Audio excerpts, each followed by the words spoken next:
pastor Rodrigo e da mensagem de Jesus. Cumprimento a todos na graça e na paz do Senhor Jesus. Amém? Amém. Meus amados irmãos, ontem nós recebemos muito da parte de Deus, através do ministrante que esteve aqui. Nessa noite não vai ser diferente. Vai mudar o nome de Deus e do canal que vai ministrar. Certamente algo muito especial Deus tem preparado para cada um de nós que veio até este lugar. Sentimos a ausência de muitos irmãos, alguns nos comunicaram as ausências, justificando, mas nós que viemos até esse lugar não vamos sair daqui de mãos vazias.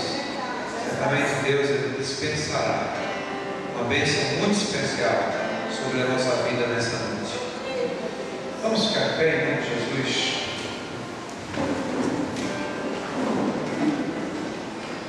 Pai bendito e santo, ó profundidade da sabedoria, nós invocamos mais uma vez a tua soberana e doce presença em nosso meio. Já te adoramos com as danças, já te adoramos com louvores, Pai, já ofertamos na tua casa. Agora nós queremos nos alimentar da tua doce palavra, que enche a nossa alma, que fala ao nosso coração. Eu te peço nessa hora, Senhor, que o Senhor tome o teu servo, o teu vaso em tuas mãos, o canal que o Senhor se utilizará nessa noite para a transmissão da tua palavra. Que não seja apenas o seu conhecimento, o seu intelecto humano, mas que seja, sobretudo, a tua sabedoria, a tua graça, a tua unção, e na autoridade que é no teu nome, nós repreendemos todo espírito roubador das mentes, para que não possam compreender a luz do teu evangelho. Nós, Deus, repreendemos também toda a hoste da maldade que infringe para desligar os teus servos, para tirar os teus servos do foco da tua palavra. Nós te pedimos nessa hora que o Senhor nos cubra com a tua graça, com o teu sangue, e desça sobre nós uma unção maravilhosa de sabedoria. Nos ajude, permaneça conosco, em nome de Jesus. Amém. Se você não desligou seu celular, deixe ele no silencioso. Se você não foi ao banheiro, espere um pouco mais até a conclusão da palavra de Deus. Meu amado pastor. Aleluia. Pode sentar, fica à vontade. Vamos estar ministrando uma canção. Talvez você não conheça, mas você pode adorar com suas próprias palavras. Desde já, muito obrigado pela honra de estar aqui. Aleluia. Seja bem-vindo, Espírito Santo. Senhor tão precioso, enche mais e mais neste lugar com a sua presença. Se você puder, levante as suas mãos, feche os seus olhos, deixe o seu espírito ir mais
de Deus e achamos que alguma atitude, algum ato nosso pode mudar o amor que Ele sente por nós. Mas, querido, nós estamos redondamente enganados. O amor dele não muda, sempre vai ser o mesmo. Ele não muda, Ele é fiel, Ele vela pela sua palavra. Ó Senhor, abre nossa mente nessa noite, para entendermos o cumprimento e a o tamanho e a profundidade do teu amor, tu me amas com todas as minhas famílias, todas as minhas fraquezas, tu me amas simplesmente porque tu me amas com todas as minhas famílias, com todas as minhas fraquezas, tu me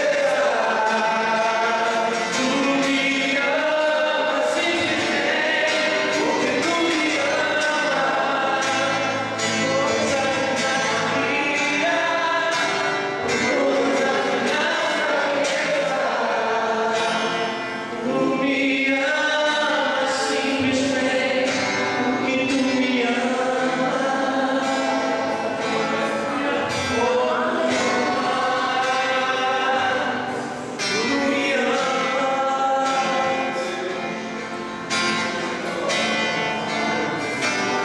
sou do meu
Obrigado pelo seu carinho conosco, seu cuidado, seu zelo, sua paciência. Muito obrigado por ser Deus como és.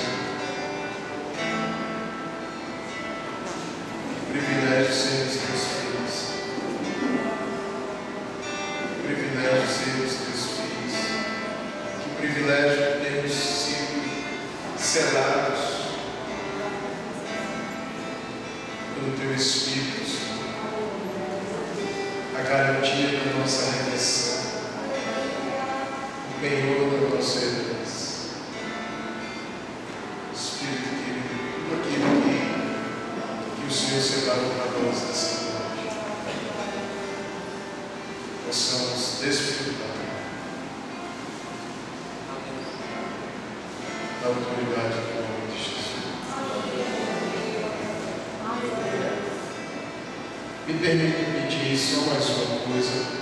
Se você puder, ou aqueles que puderem, fique de pé.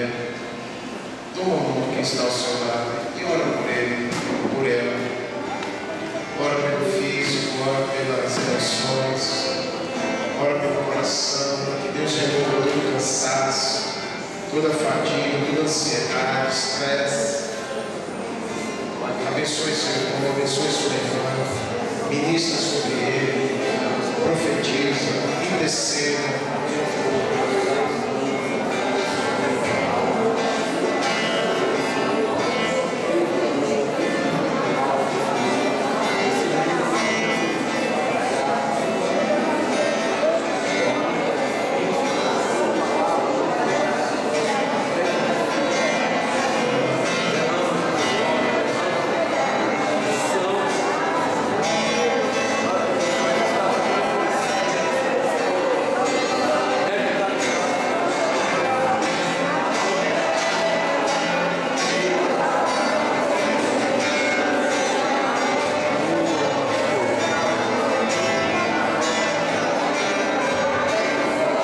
Senhor, levanta sobre nós a tua força, derrama teu óleo, teu espírito, revitaliza, Senhor, nosso corpo, nossa vida, prepara o solo, Senhor, para receber a semente.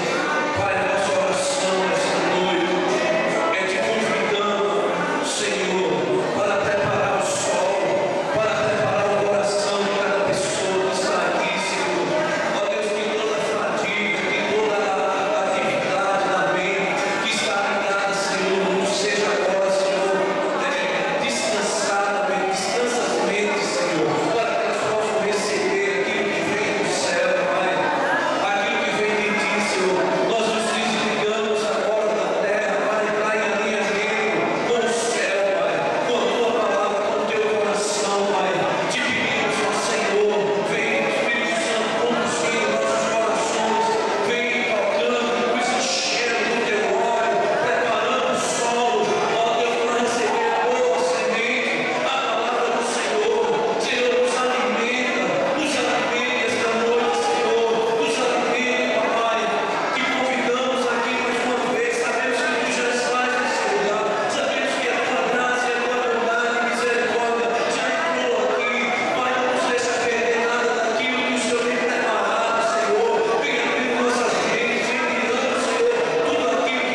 Quantos podem sentir?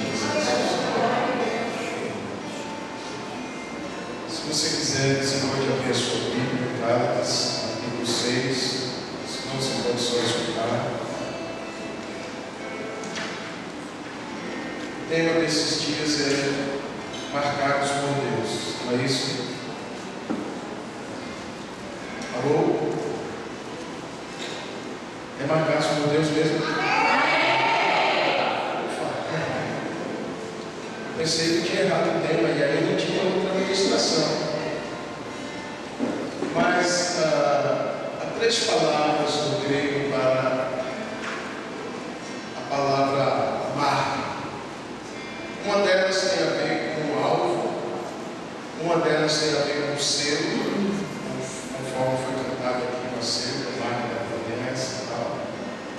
Mas uma delas tem um significado ainda talvez mais sério, mais profundo, que tem a ver com sofrimento, na verdade. A palavra estigma fala de marca tatuada, marca queimada e marca de ferro em brasa. Alguém já teve a oportunidade de visitar uma fazenda e ver lá o gado, os novilhos sendo marcados? Alguém já viu? Aquela marca geralmente é dono da fazenda, as iniciais do nome dele. Eu vi isso várias vezes quando eu era adolescente. Dava uma dó, o garrote lá, o novilho. Era para mostrar para quem que fosse que aquele animal tinha um dono. Caso ele saísse da cerca, todas as pessoas ao redor saberiam que aquele animal era da fazenda tal, porque tinha a marca. Quantos sabem? Quantos já viram isso? É mais ou menos sobre isso que Paulo falou. Gente, novamente, alvo é um significado para a marca e é algo importantíssimo. Sem alvo a gente não vai muito longe, não é verdade? A marca como selo tem a ver com o que o Espírito Santo fez em nossas vidas. Sem esse selo, a gente pode ir até longe aqui na terra, mas não entramos lá. Alguém está marchando para o céu, deseja ir para o céu? A marca é fundamental, o selo do Espírito, mais do que qualquer outra coisa. Mas existe também esse outro tipo de marca que Paulo fala. Aliás, ele termina sua carta, que era uma carta, a epístola aos Gálatas era uma epístola doutrinária, é bem parecida com a carta aos Romanos, é bem teológica, tem coisas assim profundas, coisas às vezes até difíceis de entender, olhando de forma superficial. Você tem que parar mesmo para ler, meditar e se aprofundar nas Escrituras. Mas é uma carta que me dá a impressão de que Paulo estava meio chateado. Ele estava meio indignado, porque como um pai, ele tinha gerado a igreja de toda aquela região chamada Galácia. E judeus então se levantaram e começaram a questionar a autoridade paternal, apostólica de Paulo. E começaram a questionar também a pureza da sua doutrina, e começaram a trazer costumes, dizendo: olha, esse negócio de salvação apenas pela graça, pela fé em Jesus não é suficiente. Vocês têm que guardar a lei, vocês têm que, por exemplo, circuncidar. Inclusive os que não são judeus têm que fazer a circuncisão, porque sem essa aliança na carne, nada feito.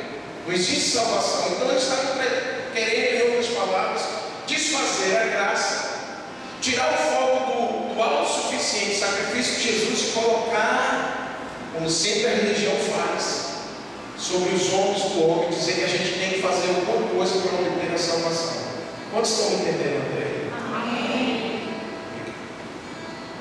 E aí Paulo, ele é uma carta de ensino também, mas é uma carta que ele vai levando aqueles irmãos de volta à pureza do verdadeiro Evangelho.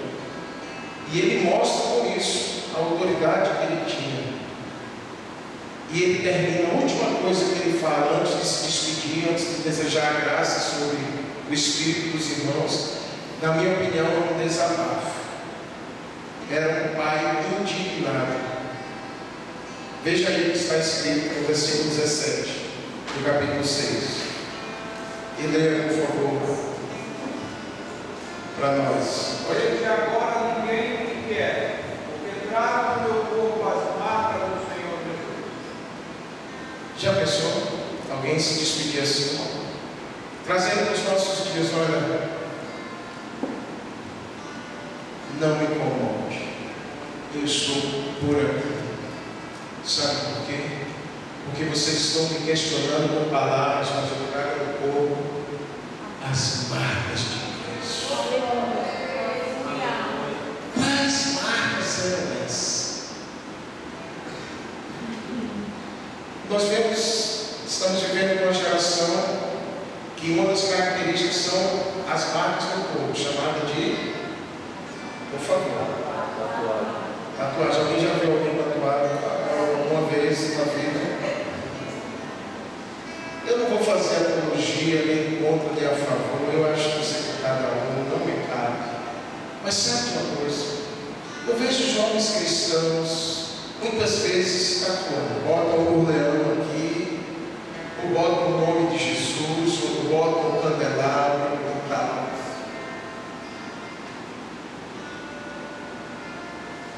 Eles pagam caro, porque a tatuagem não é barata, principalmente de qualidade, etc. E fazem questão de fazer tatuagens chamadas evangélicas. Você sabe que já tem agora chamadas tatuagens evangélicas. Mas sabe de uma coisa? Na faculdade nunca pediu licença ao professor. Na escola nunca reuniu sua galera. Ninguém sabe que ele é cristão. Ninguém sabe que ele ama Jesus. Ele não testemunha. Ele não tem vergonha. Ele não tem vergonha de tatuar o nome de Jesus. Mas, meu querido, a tatuagem que o Senhor quer é aquela gravada por dentro deste povo do nosso coração. Nós precisamos mais do que uma geração tatuada aqui. Nós precisamos aqui de uma geração tatuada com a tatuagem da santidade do namoro. Olha, esse tema é profundo, me desculpem, mas com todo respeito, calma, vai para os céus. Porque esse tema é seríssimo. E olha, vocês estão me conhecendo agora, mas eu não tenho um ministério de agradar homens. Eu respeito os homens, tenho aprendido a amar, mas o meu compromisso é comigo.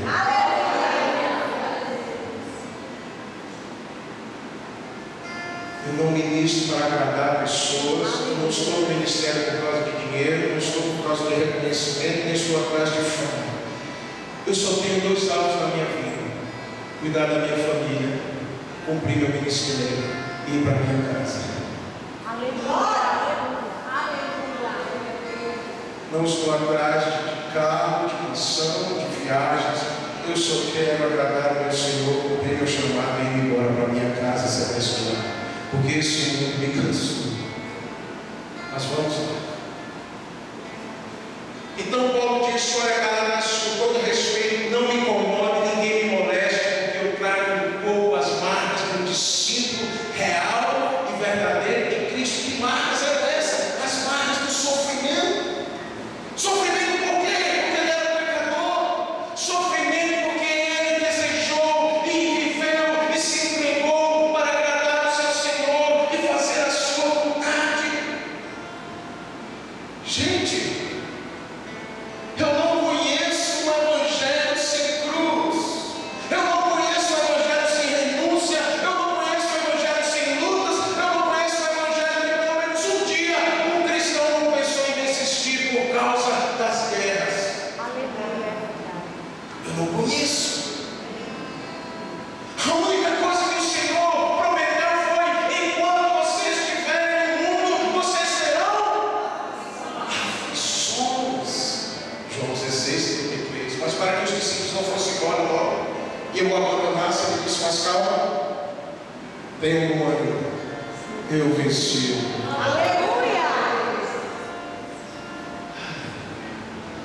Nem tudo é luta, mas por favor, nem tudo é vitória. Tem lágrimas, tem dor e tem renúncia. Pelo menos um pouco que eu conheço do Evangelho, eu já percebi que é por aí. Aliás, certa vez Jesus olhou nos olhos dos discípulos. Para mim, ele não estava olhando para o céu, ele olhou nos olhos dos discípulos e disse: olha, se alguém quiser me seguir, sabe o que é esse se alguém? Esse se alguém era mais ou menos: não obrigo ninguém e as portas estão aí. Porque eu tenho que ser sincero: se alguém quiser me seguir, não tem outro instrumento. Tome a sua cruz. O que é a cruz? A cruz que a gente carrega num transilinho, sabe o que é? Sinônimo de maldição, de humilhação, de desprezo, onde os piores bandidos eram colocados. Sem esse instrumento que vem os ombros, que não tem nada de glamour, não existe cristianismo, porque cristianismo ele passa pela renúncia. É um convite: deixa a sua vida para um dia recebê-lo de volta. É uma troca, porque senão ao longo da caminhada você vai parar. Quando vier as lutas, as pressões, as tentações, se não houver o entendimento de que sofrimento faz parte, de que renúncia faz parte, nós vamos parar. E muitas pessoas estão enchendo as igrejas e perguntando aos pastores: mas cadê a minha bênção? Cadê que eu ainda não vi o meu carro novo? Cadê que eu ainda não vi o meu bezerro dourado? Cadê a sua bênção? Aguardando, persevera um pouco mais, creia um pouco mais, permaneça firme um pouco mais. Gente, a glória do Evangelho não é tornar a vida do homem melhor aqui. É claro que ela torna. É claro que Deus se preocupa com os mínimos detalhes. É claro que Deus quer o melhor para você. Mas a prosperidade não é o alvo. O alvo é o céu. Então, com um carro de ouro ou andando a pé, eu quero ir para o céu.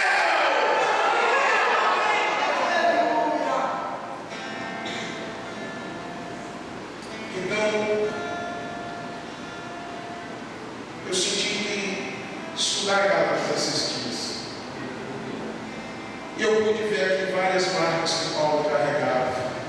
Muitas marcas. Eu não vou falar de todas por causa do tempo. Eu quero tomar o seu tempo. Até porque estamos no Brasil, né? Se eu estivesse na China ou na Índia, se o pregador prega menos de 4 horas na China ou na Índia, ele não volta mais. Sabe por quê? Muita fome por Deus e muito sofrimento. No Brasil, se a gente prega mais do que 1 hora, a gente corre o risco de ficar sozinho. E os cristãos começam a olhar no relógio, porque eles têm que ir para casa assistir Fantástico, comer pizza e botar no Facebook que o culto foi legal. Me desculpa a franqueza, tá? Desculpa por ser sincero. Amém, pastor. Pastor é o nome de Deus. A gente sente isso. A verdade é essa. A verdade é essa. Mas Deus está mudando a cara da igreja, né? Deus está chamando a sua noiva para se adornar. Ele está chamando a sua noiva para amá-lo pelo que Ele é, e Ele é suficiente. Ele é suficiente. Jesus é suficiente. A minha avó foi uma mulher de Deus, ela viveu o Evangelho puro, sem tantas coisas de hoje em dia, um Evangelho puro. E quem naquela época dizia que era, porque era mesmo. Porque ia sofrer afronta, iam zombar, iam chamar de bode, iam discriminar, iam escantear. Você sabe o que eu vi isso no Brasil? Alô, por favor, olha para mim.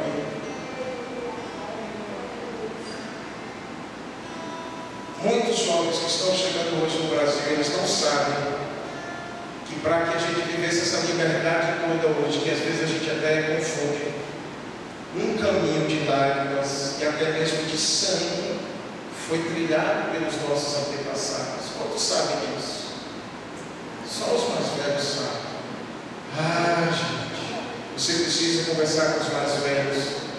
Sente com os anciãos e pergunta: Senhor, amado irmão, como era? Como era antigamente? E ele vai te falar: olha, era perseguição, crítica, zombaria, rejeição. Mas e aí, por que você não abriu mão? Já que era tão difícil. Porque ele sempre estava comigo.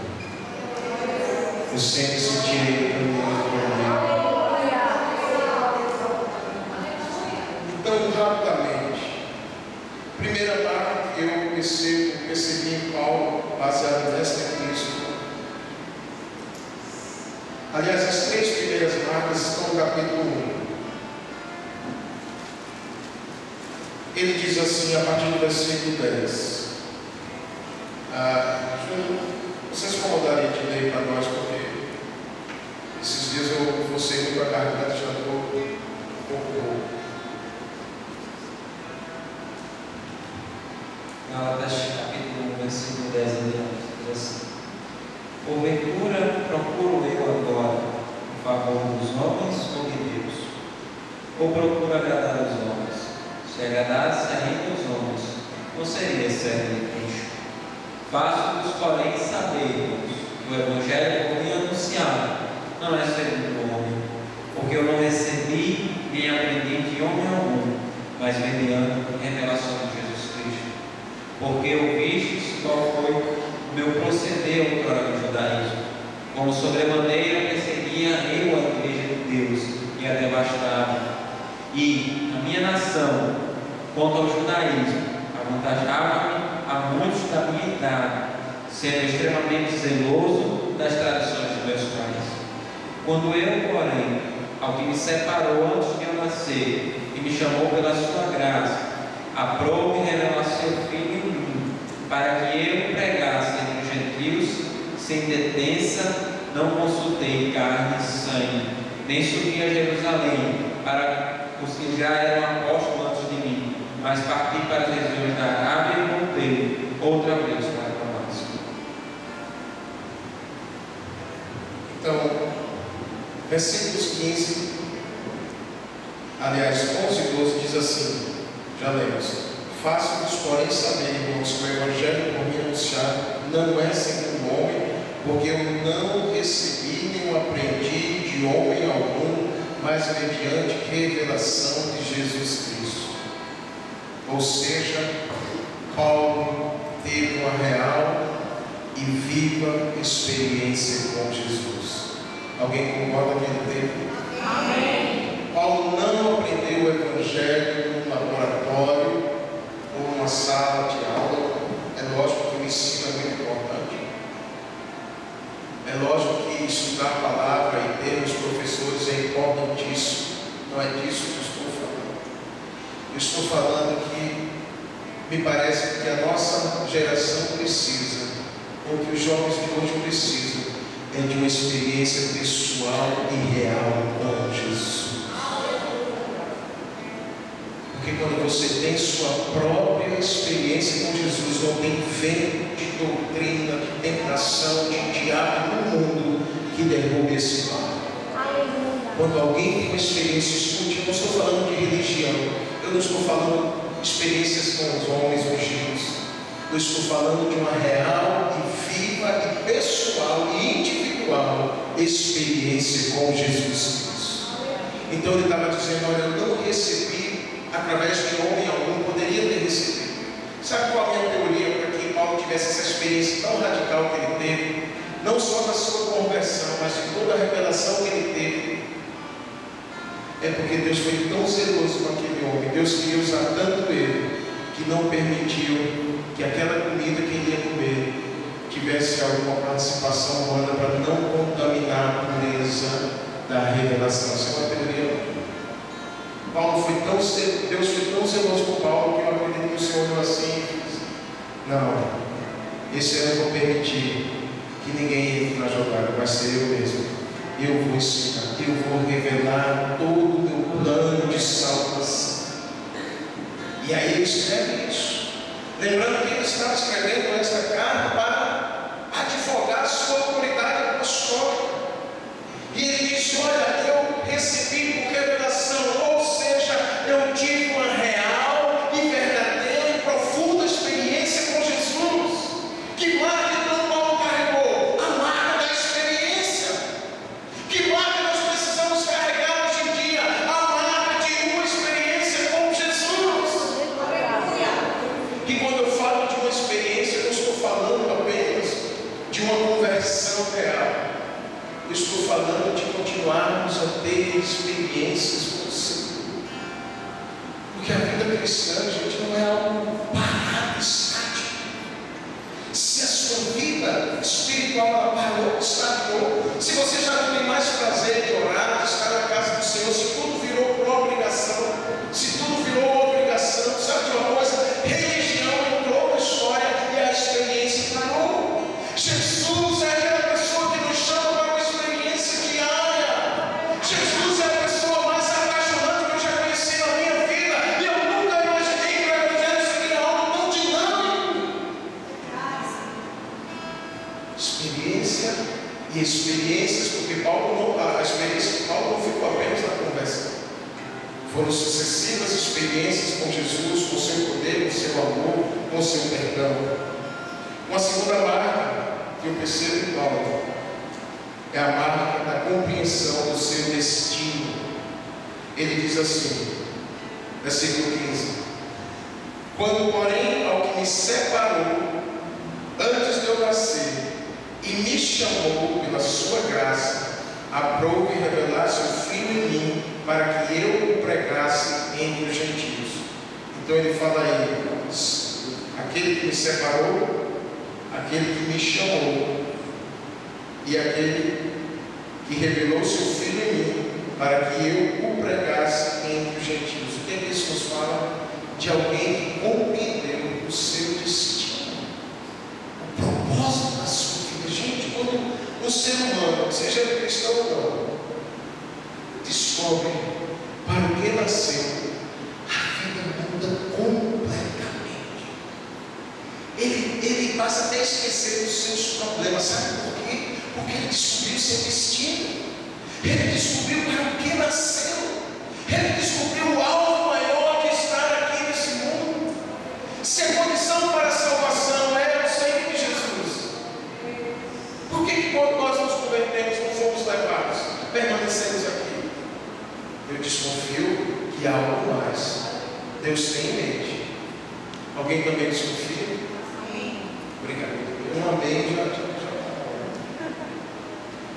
Gente, aquele que me separou, você não tem ideia. Quando você nasceu, a mão de Deus veio sobre você, lá onde você nasceu. E no mundo espiritual você para essa opa, essa aqui é minha. Paulo teve esse entendimento.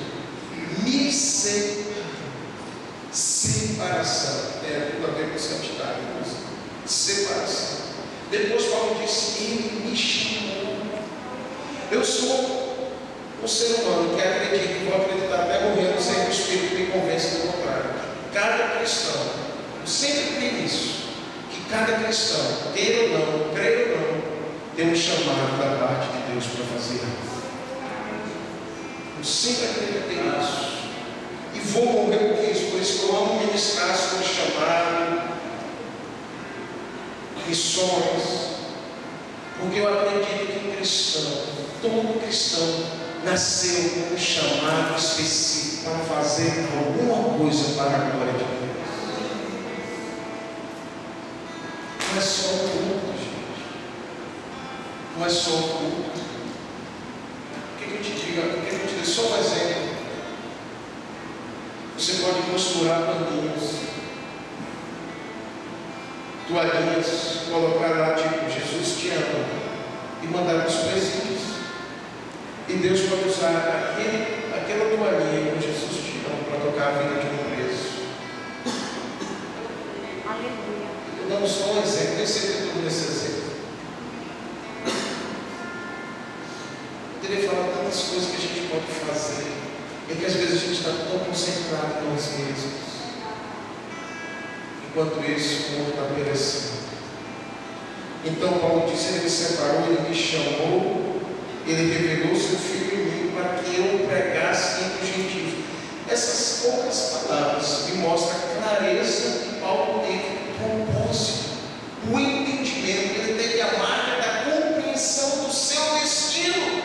Ele entendeu que ele estava neste mundo para fazer a diferença, para tocar a vida de pessoas, para alcançar pessoas, para abençoar pessoas, para servir pessoas, porque o Senhor não me separou, o Senhor não me chamou, o Senhor não revelou seu Filho em mim para que eu pregasse. Quem entende que nasceu com um propósito, e quando entende esse propósito, a vida roda e a sua vida se torna maior em todas as aventuras.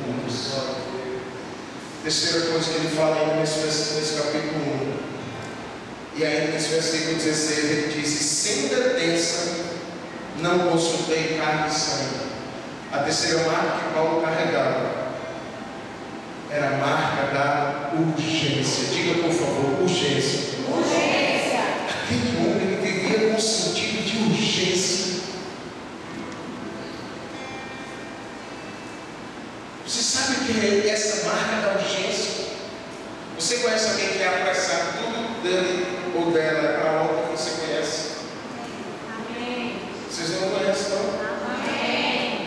É porque, graças a Deus, o povo paraibano é um povo mais tranquilo, o povo que se fez é estressado, não é? Quem já andou no trânsito de Recife?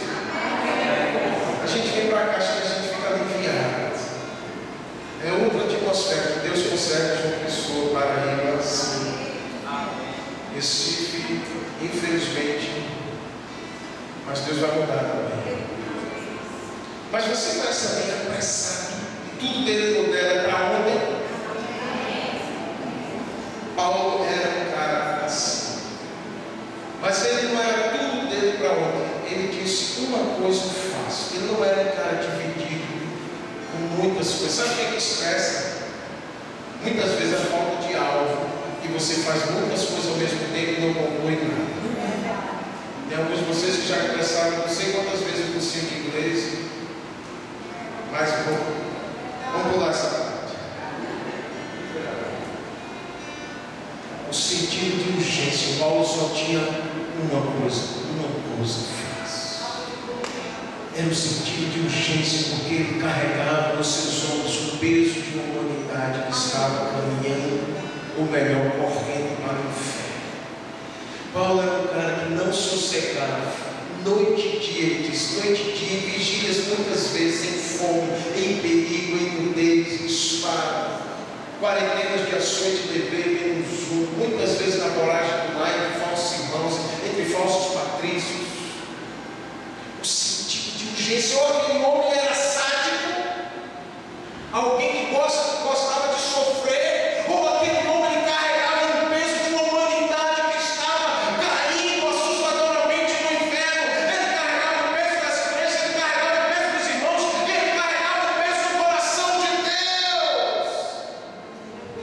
Jovens, enquanto estamos aqui nesse ar-condicionado, nesse lugar tão bonito, há milhares e milhares de jovens nas ruas, perecendo através do crack, da prostituição, do alcoolismo. Eu trabalho com jovens viciados, com o apoio no caso de recuperação.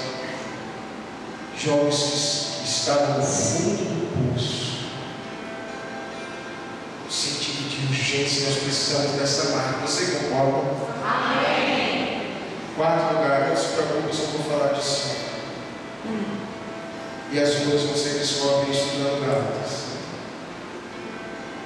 Ele disse assim no capítulo 13, agora, versículo 13: Cristo nos resgatou da maldição da lei, fazendo-se Ele próprio maldição em nosso lugar. porque está escrito: maldito todo aquele que for pendurado em madeira.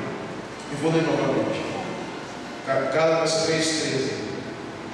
Cristo nos resgatou da maldição da lei, fazendo-se Ele próprio maldição em nosso lugar, porque está escrito: maldito todo aquele que for pendurado em madeira.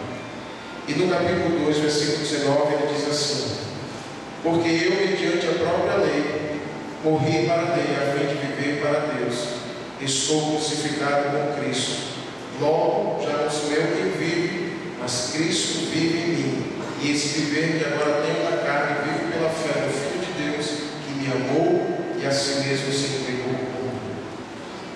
A quarta marca que eu percebo em Paulo é a marca do entendimento do que significou a cruz, do que significou para a humanidade e do que significou para ele.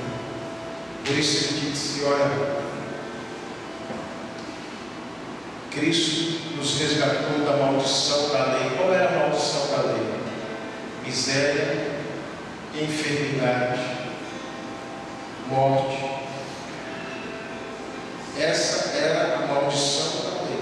Aquele que quebrava a lei estava destinado à miséria, ruína, presa, enfermidades e a morte.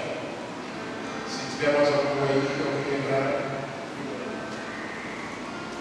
E Paulo diz: olha, Cristo nos resgatou da maldição da lei, fazendo-se Ele maldição em nosso lugar. Aonde? Diga, no madeiro. Que madeiro era esse que Paulo falava? Alguém sabe? Talvez a madeireira lá. Que madeiro era isso? A cruz. Amém? Todos estão aqui? Percebendo que alguns já estão cansados. Todos estão aqui ainda? Se preferirem, a gente encerra agora.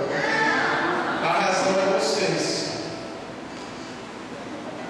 Estamos sinceros. A maldição que estava sobre Cristo no madeiro. Ou seja, ele entendeu o significado da cruz. A cruz simbolizou o Filho de Deus removendo toda a maldição da humanidade e fazendo-se Ele mesmo maldito. Por que você acha que Jesus na cruz disse: Lama, Eli, Eli, lama sabachthani? Deus meu, por que me desamparas? Por causa da maldição do pecado sobre mim. Talvez pela primeira e única vez o Pai não pôde estar em comunhão, não pôde estar em plena comunhão com seu Filho. O Pai teve que o abandonar temporariamente, porque Deus é santo. E o peso do pecado, meu e seu, tudo que já fizemos e viemos a fazer, estava sobre Jesus, o pecado da humanidade.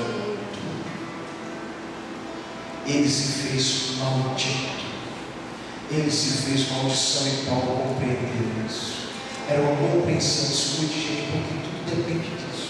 Jovens superficiais, como eu tenho visto no Brasil, que vivem o cristianismo superficial, é porque tiveram uma compreensão superficial, ou melhor, não entenderam do que significou a cruz.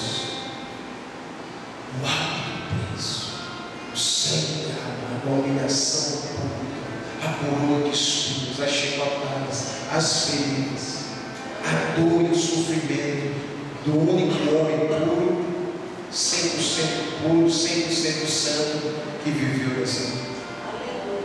Mas Paulo também compreendeu o que a cruz significava para ele.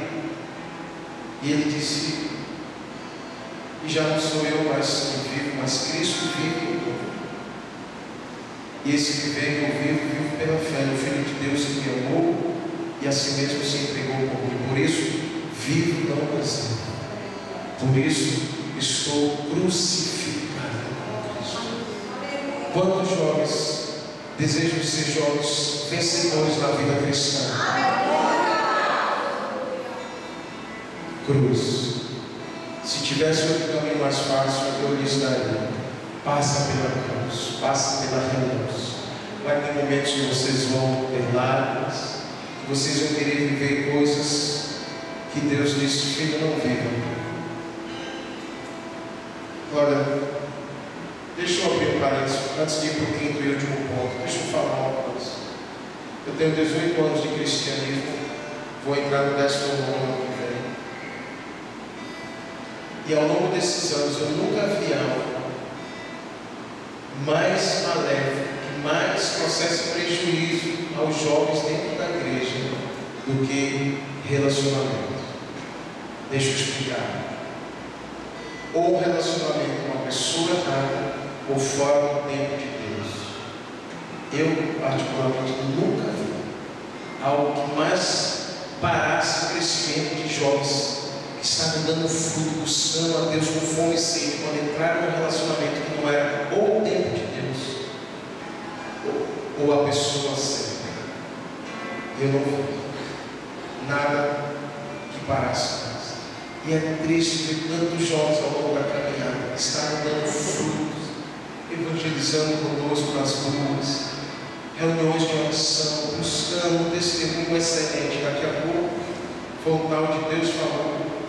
Eu nunca vi, olha meus povos, eu nunca vi Deus falar tão rápido quando é para um jovem começar um relacionamento. Me desculpa, eu sei que não está aqui não, na parede, mas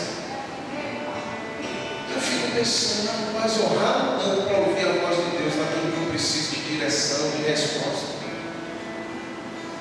É um tal de Deus falou, sentir de Deus.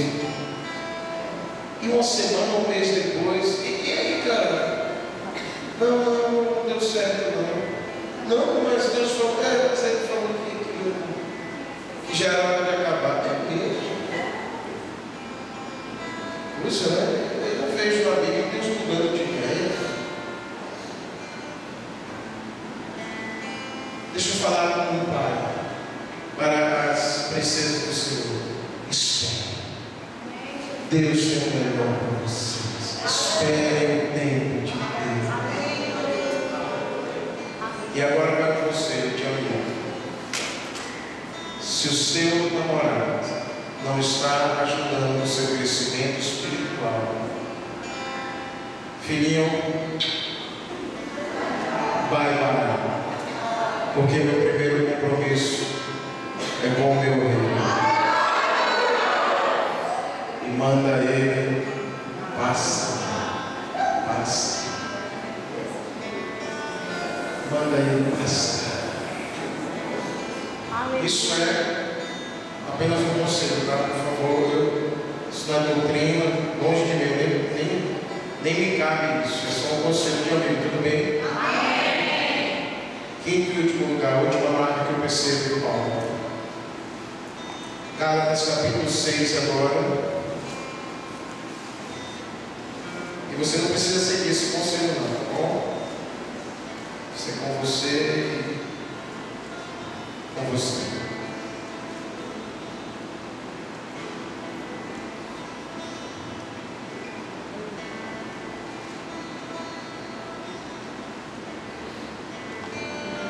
Gálatas capítulo 6, versículos 1 e 2 diz assim: Irmãos, se alguém for surpreendido em alguma falta, vós que sois espirituais, corrijam com espírito de brandura e guarda-te para que não sejas também tentado. Levai as cargas uns dos outros e assim cumprireis a lei de Cristo. Então Paulo estava ensinando algo que ele mesmo praticou sua vida toda. Paulo estava ensinando sobre uma marca que ele mesmo carregou sua vida toda. A marca da preocupação com os outros. Se você vê alguém, olha gente, dizem por aí que o único exército que deixa os feridos para trás é a igreja. Eu tenho que concordar com isso, mas também eu quero profetizar que isso está mudando, amém? Paulo disse, se você viu alguém que falhou, não vai apontar o dedo, não vai publicar o pecado dele. Se você é espiritual, vai até ele e com um espírito de brandura, de compaixão, diz, vamos lá, cara, você pecou, eu te ajudo, tem perdão para você, vamos seguir em frente. Não deixa não para trás, não. Já tem muita gente ferida. Na mesma proporção que se convertem pessoas diariamente no Brasil, parece que é a mesma proporção. Eu nunca vi duas coisas na minha vida. Uma, tanta gente se convertendo, graças a Deus. Mas eu preciso ser sincero, eu nunca vi tanta gente se desviando. Então isso mostra que tem algo errado. E tem muitos grupos por aí disfarçados de ovelhas e de pastores que são a causa disso, mas eles vão dar conta. E nós, o que nos resta? Carregar a marca da preocupação com os que caíram. Em vez de acusarmos, de colocarmos peso em junho, estende a mão. Qual a diferença do bom samaritano para o levita e o sacerdote, trazendo para os nossos dias hoje seria um pastor e um músico? E o bom samaritano, para mim, é um espírita, ou alguma coisa desse tipo, não se escandalize. O sacerdote da história da parábola do bom samaritano, ele passou de largo, ele viu alguém caído, ele viu alguém estirado, ele viu alguém com necessidade, mas ele passou de longe. E provavelmente estava tão apressado por causa do culto, que olhou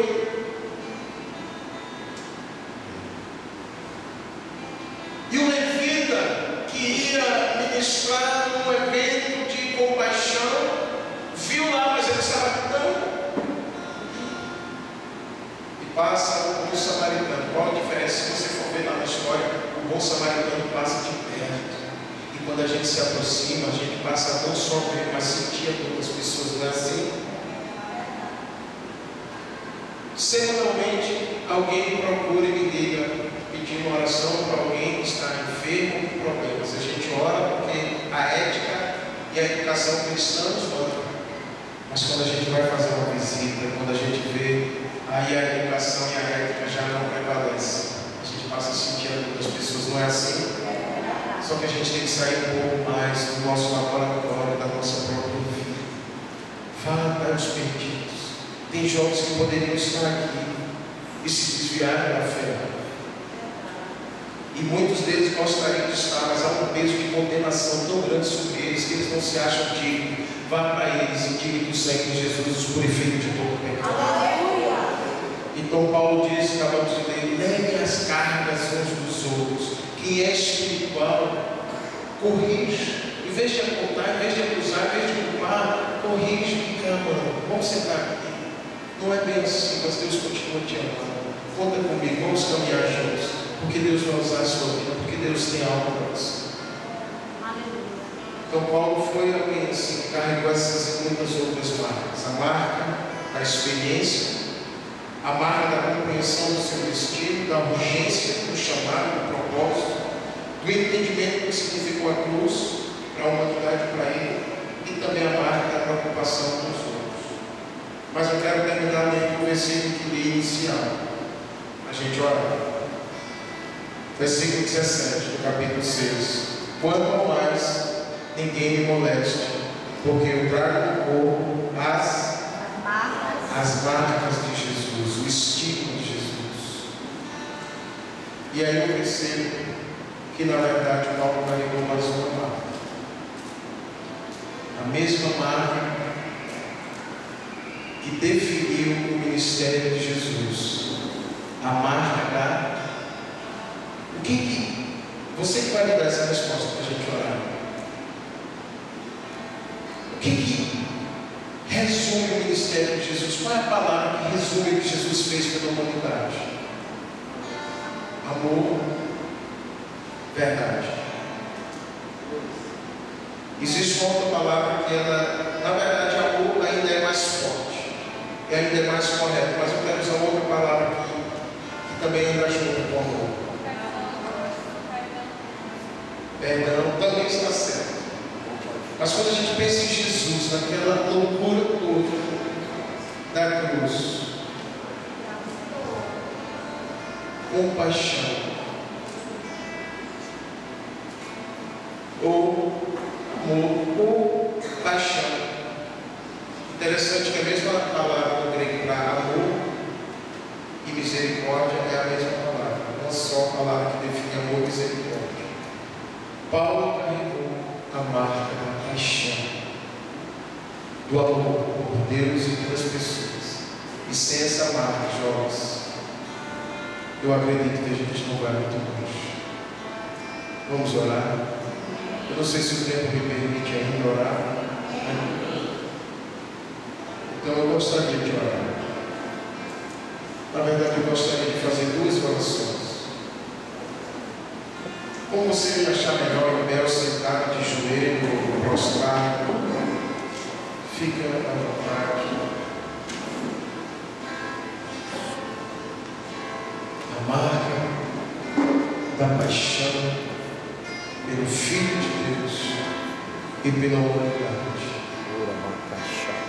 A mesma marca que Jesus tinha, a marca da paixão e do amor pelas pessoas. Mas essa marca ele continua tendo. O que ele quer saber nessa noite é a quem ele pode marcar.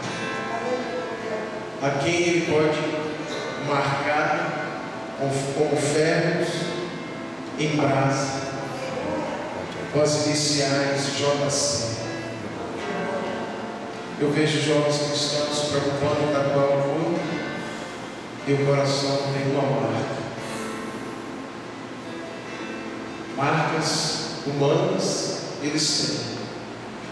E as marcas de Cristo, da renúncia, do sofrimento, da santidade, da pureza, da compaixão, da misericórdia, do amor, da oração, da dedicação à palavra, do evangelismo. Pai, nós estamos aqui nessa noite. Muito obrigado, Senhor, por essa honra que os irmãos me deram de compartilhar a sua palavra. De fato, nós somos dignos disso, mas por sua graça, Senhor, o Senhor nos trouxe aqui, e eu acredito que não foi em vão. Mas nesta noite, Senhor, eu te peço que tudo aquilo que o Senhor deseja ainda fazer, fica comigo e faça.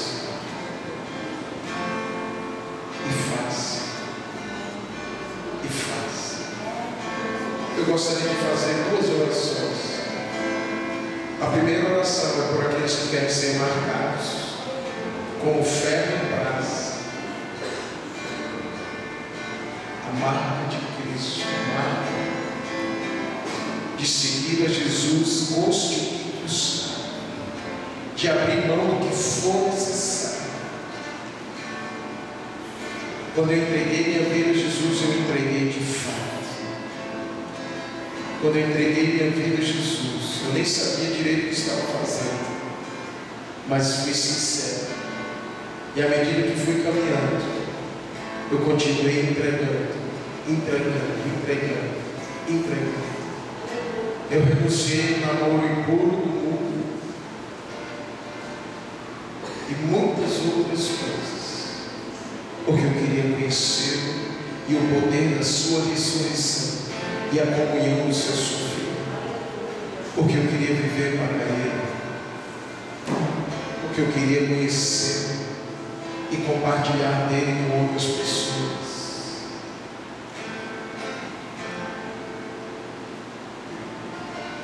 As doces marcas de Cristo. Um dia eu estava muito mal em casa. Eu tinha chegado de uma viagem missionária da África e eu tinha chegado muito doente. E eu fiquei pensando: por que, Senhor, por que permitiste? Por que permitiste? Eu fui fazendo uma obra e voltei e nem pude curtir minha família ainda. E um dia compartilhando isso com um amigo meu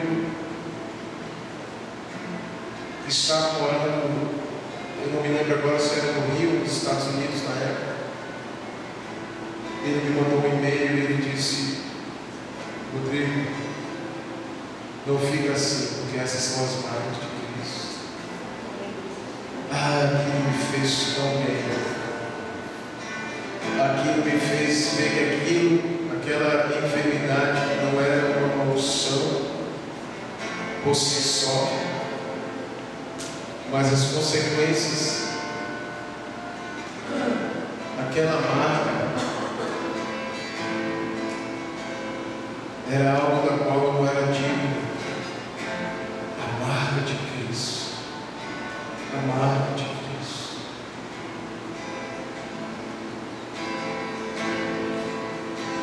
Se você deseja receber as marcas de Cristo, que marcas? Falamos hoje. Se você está disposto a carregar na sua vida, não estou falando de uma marca no corpo, pelo amor de Deus. Estou falando de marcas na sua vida, a marca da renúncia, a marca da paixão, do amor aos perdidos, marca da santidade. Então, se alguém deseja, eu quero chamar na frente para a gente orar. A marca de uma experiência real com Cristo. Essa é a minha primeira oração.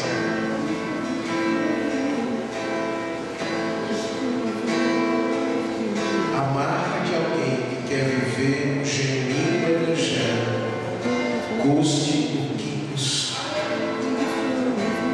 Chama de orar neste Pai, marca-nos nessa noite.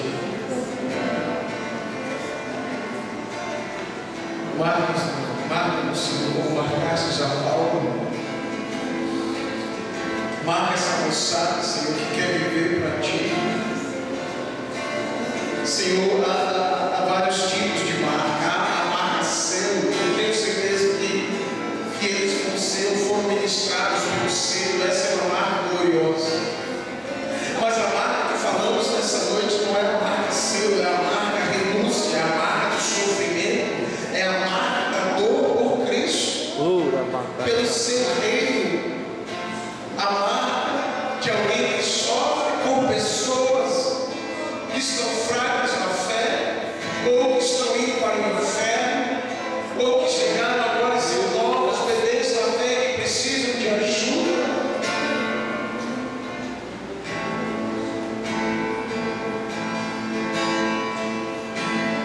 Estudiosos do passado diziam que se ganhamos alguém para Cristo, não discipulamos, fizemos 2 vezes mais mal àquela pessoa. Porque o bebê abandonado à sua sorte não vai sobreviver. Só por um milagre. Só por um milagre. Eu nunca vi a igreja brasileira tão carente de discipuladores. Onde estão os discipuladores? Pai, eu oro, Senhor, por cada jovem, por cada vida aqui na frente. Aqueles que puderem, estenda as mãos para eles. Ore por eles, Pai, em nome de Jesus.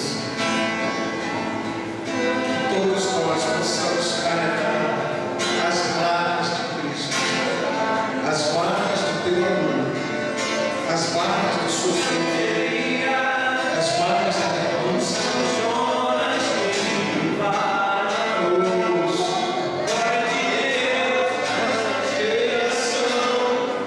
Onde estamos,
por uma das marcas que falamos aqui.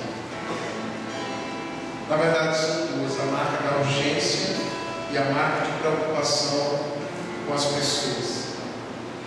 E quando eu estava estudando esse texto, essa palavra que ministramos, eu me lembrei de 4 leprosos numa época de extrema fome em Samaria, que era a capital da época do reino de Israel. E o profeta Eliseu, ele tinha liberado uma palavra que haveria mudança naquele quadro de fome e pobreza extrema que a nação estava passando. E Deus fez lá um mover tão grande que os sírios, que eram o povo inimigo de Israel, que estavam conquistando Israel, eles fugiram. E a Bíblia fala de 4 leprosos que estavam fora da cidade porque eram leprosos, ou seja, não eram ninguém aos olhos da sociedade, ou seja, eram impuros, ou seja, eram pessoas que não serviam para nada aos olhos dos homens. Mas, por uma ironia de Deus, que é especialista em pegar os que não são, as coisas loucas e fracas e as desprezadas e as humildes deste mundo, para confundir as que são. Olha, se eu estou aqui hoje compartilhando essa palavra, qualquer um pode estar, acredito. Porque se tinha alguém errado na vida e tímido, então se você disser, não, mas eu sou muito tímido, não é possível que você que eu acredito. E se você é uma pessoa errada, ou acha que era, pense em alguém errado que não servia para nada. Mas aprove a Deus revelar Cristo em mim para confundir os que são. O que eu posso fazer? Eu apenas disse isso aqui. E ele pegou um monte de nada e está fazendo alguma coisa. Ele é especialista nisso. 4 leprosos estavam já morrendo de fome, assim como a nação. E aí eles discutiram entre si, disseram, que tal a gente ir lá no arraial dos sírios? A gente vai morrer mesmo? No mínimo a gente vai morrer. Eles vão assassinar a gente, mas a gente já está morrendo aqui. Mas quem sabe a gente não encontra alguma comida lá no chão em algum lugar? Quem sabe alguém não tem compaixão de nós? Quando eles chegam lá, eles veem todo o arraial, o acampamento dos sírios, abandonado, porque eles fugiram por causa da presença de Deus que fez um mover extraordinário. E acharam aquelas tendas lá, cheias de comida, de armas, de riqueza, comida e mantimento que não acabava mais. E um deles disse, eles começaram a comer, logicamente, mas um deles disse, não é bom o que nós fazemos, porque esse é o dia das boas novas e nós estamos aqui. Se nos mantivermos calados, atrairemos maldição sobre nós e seremos culpados pela morte dos nossos irmãos.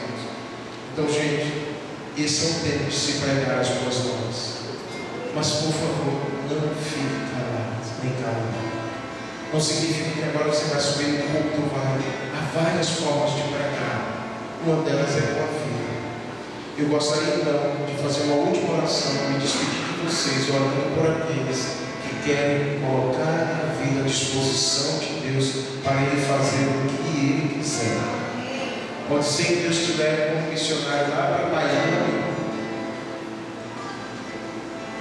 mas pode ser que Ele te leve para o Afeganistão. Pode ser que Ele te leve para pregar para multidões no palco, mas pode ser que Ele te leve para os hospitais, para os asilos. Eu não tenho que falar de missões para os velhinhos nos asilos. Pode ser que Deus te leve para a área dos adeptos nos hospitais, presídios. Pode ser que o seu chamado seja perder a cabeça no prato, como João Batista. Então, pense bem antes de vir aqui na frente. E se quiser voltar, eu vou entender. Então, nessa noite, minha última oração para aqueles que desejam a marca da urgência e do entendimento da necessidade de servir a Deus, ajudando pessoas, ricos e pobres, pretos e brancos, santos e prostitutas, quem Deus colocar no seu caminho. Pode ser que Deus te coloque como um obreiro aqui, mas pode ser que Deus te mande como um missionário lá para a África ou Índia. Pode ser que Deus te diga que você não está fazendo a profissão, não está cursando o curso correto, porque talvez Deus esteja te chamando para fazer enfermagem ou sei lá o que. Será que você está disposta a renunciar? Então, minha última oração dessa noite é para aqueles que desejam dizer com Isaías: eis-me aqui. Se não tiver outro, envia-me a mim.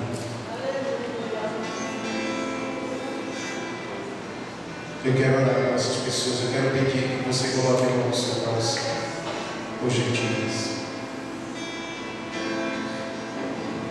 Amado Pai,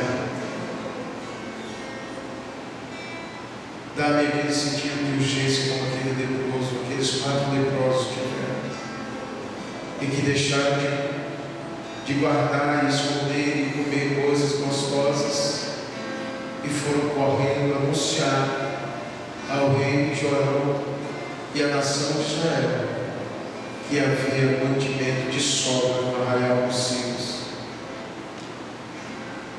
Pai, eu tenho orado muitas vezes na rua e visto mais fome nas ruas do que até mesmo dentro da igreja.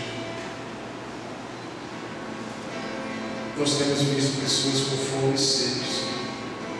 O profeta Amós profetizou que nos últimos dias haveria fome e sede na terra, mas não de pão nem água, e sim de ouvir as santas palavras do Senhor. Senhor, nós estamos vivendo uma geração com tanta fome, que eles estão tentando preencher essa fome com o crack, com a prostituição, com os jogos e tantas outras coisas, com a violência. Mas aqui está uma geração que o Senhor selou e marcou, e agora o Senhor está enviando. Pai, uma graça que o Senhor me concedeu, eu quero liberar sobre cada um deles o chamado, o destino profético. Eu quero pedir, Senhor, que o Senhor toque a mente de cada um, liberando eles para cumprir o chamado, o destino, o propósito, a missão específica. Olha, o coração desse jovem que está ardendo.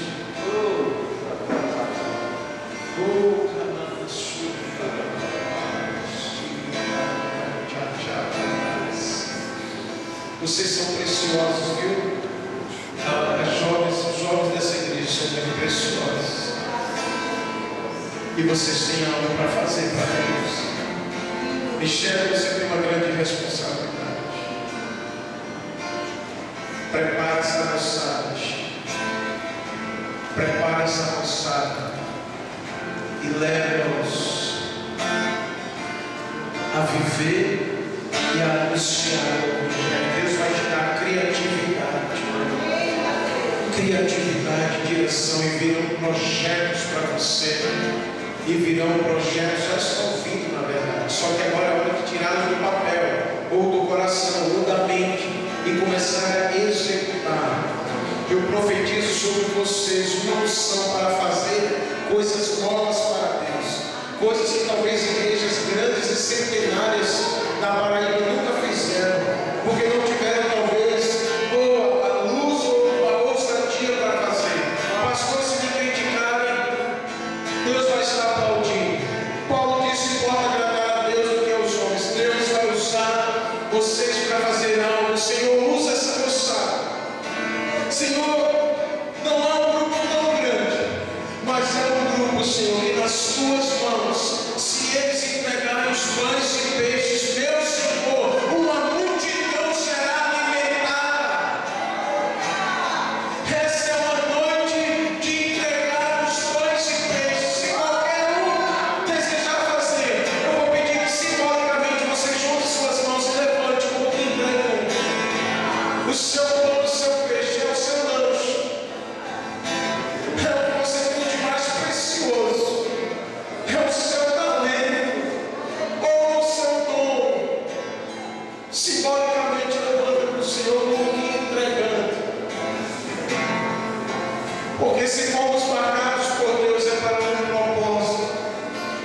Se fomos marcados, a gente tem que fazer valer a pena a cruz.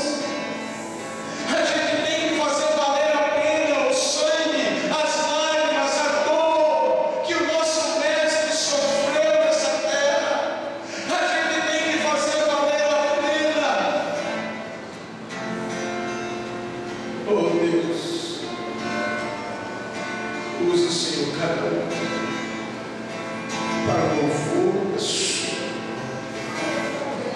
cumpres o teu destino profético na vida, Senhor, da tua filha.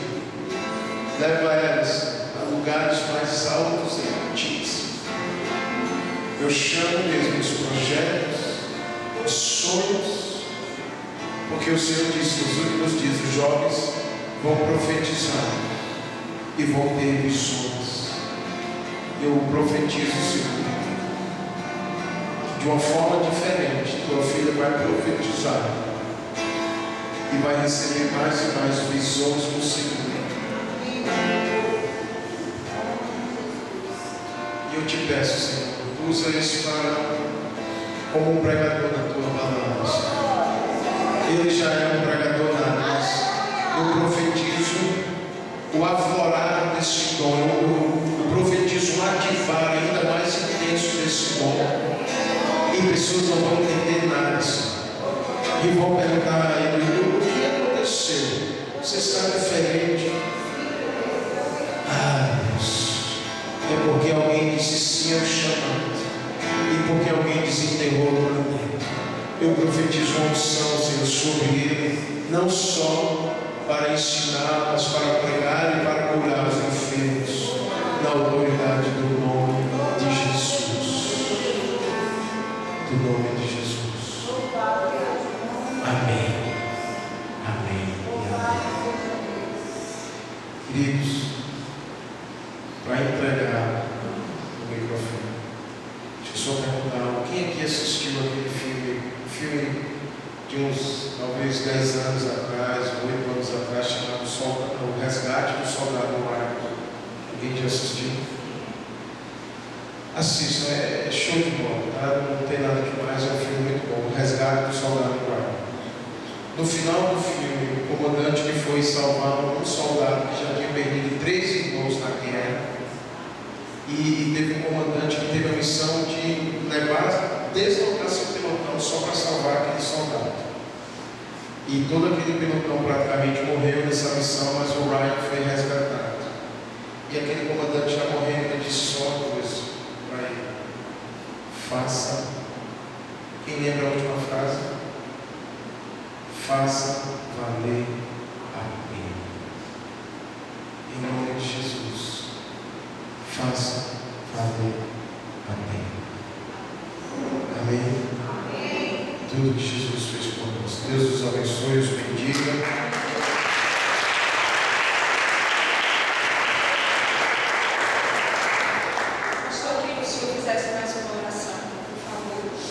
Podem voltar ali e convidar todos os obreiros. Vocês podem voltar para o seu lugar. Todos os obreiros que estão aqui essa noite. É festa dos jovens, mas o Espírito Santo colocava no meu coração diáconos e diaconisas que estão aqui essa noite, amém? E todos aqueles que exercem papel de liderança em alguma área. Os pastores também, por favor. E eu gostaria de pedir ao pastor que estivesse apresentando esse ministério que ainda vai completar um ano. E o que Deus falou foi muito forte nessa noite. Os que estão no propósito compreenderam. E nós vamos dobrar os joelhos, amém? Aqueles que podem, obviamente. E nós vamos pedir agora, na oração do nosso amado, está aqui o pastor presidente, os pastores Renê, pastor aí, pastor Salles, mas o Senhor colocava no meu coração, porque Deus ele trouxe o servo do Senhor com um propósito específico, e nós vamos profetizar agora o querer do Senhor e o executar Deus sobre esse ministério, que não seja a nossa visão, não seja o nosso querer e a nossa vontade, mas seja a vontade do Senhor. Quero convidar os demais a ficarem de pé e vamos estar intercedendo por essa liderança em nome de Jesus. Senhor, eu acredito que essa é uma noite de rompimento. Não se trata mais do congresso, agora já é um propósito ainda maior. É o propósito da liberação do destino e do chamado específico desse ministério. É o chamado para entrar no destino profético e no chamado, no papel de redenção dessa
Vocês vão cantar de experiências que vocês terão com esse Cristo.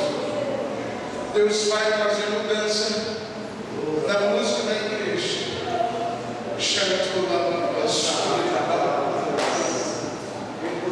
Eu quero ser o teu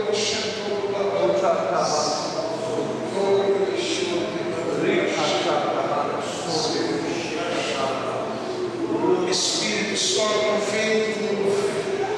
Um vento novo, tal como aconteceu na casa de Cornélio, tal como aconteceu em Atos 12 e Pentecostes, tal como aconteceu em Éfeso, um vento novo, um refrigério novo, uma nova unção, uma nova unção de graça, de encorajamento.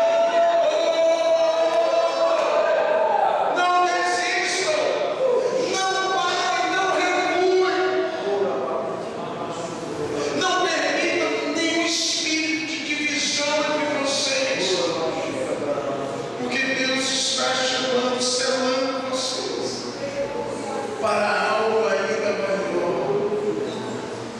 Senhor, confirma isso no coração, Senhor, dos teus filhos, os líderes desse ministério, Senhor. Eu queria pedir que todos nós, o pessoal que está na frente pode continuar recebendo de Deus, mas todos nós estendêssemos as mãos, pastor, para a pastora. Vem cá, pastor, por favor, fique de pé, pastor. Sua esposa. Estenda as mãos para cá. Muitos não têm noção da guerra que se enfrenta de estar à frente do ministério. Aliás, eu quero fazer um ato profético. Vocês que são a linha de frente dessa batalha, cerquem eles, por favor. O cercar fala de proteção, o cercar fala de carinho. Líderes fortes, igreja forte. Toquem, abençoe eles. Comece a orar. Eu quero que a gente cubra o vídeo deles de oração, de palavras proféticas, aquilo que o Espírito coloca dentro de vocês. Abençoe eles, abençoe eles. Isso serve mesmo. Pode colocar, se você sentir desejo de abençoar, de colocar neles. Pode mover.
Quero profetizar uma nova unção sobre esse precioso casal. Humildemente, eu quero profetizar isso. Essa unção vem do Senhor, não vem de nós, homens limitados. Pai, nessa hora eu quero te pedir, Senhor, unge esse homem.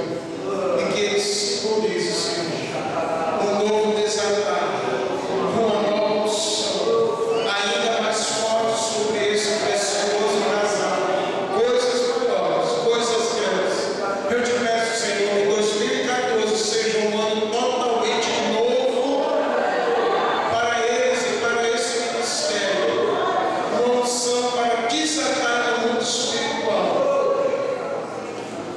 Jesus falou que o equilíbrio é conhecer as Escrituras e o poder. Andem no poder. Não só mergulhem nas Escrituras, mas andem no poder. E grandes coisas o Senhor vai fazer.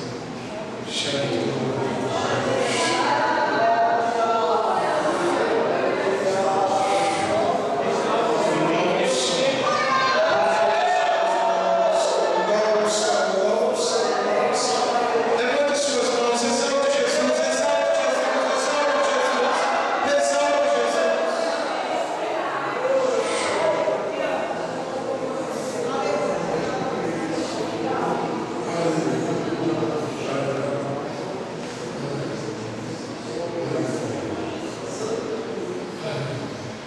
Glória a Deus nas maiores alturas e paz na terra entre os homens aquele que é rei.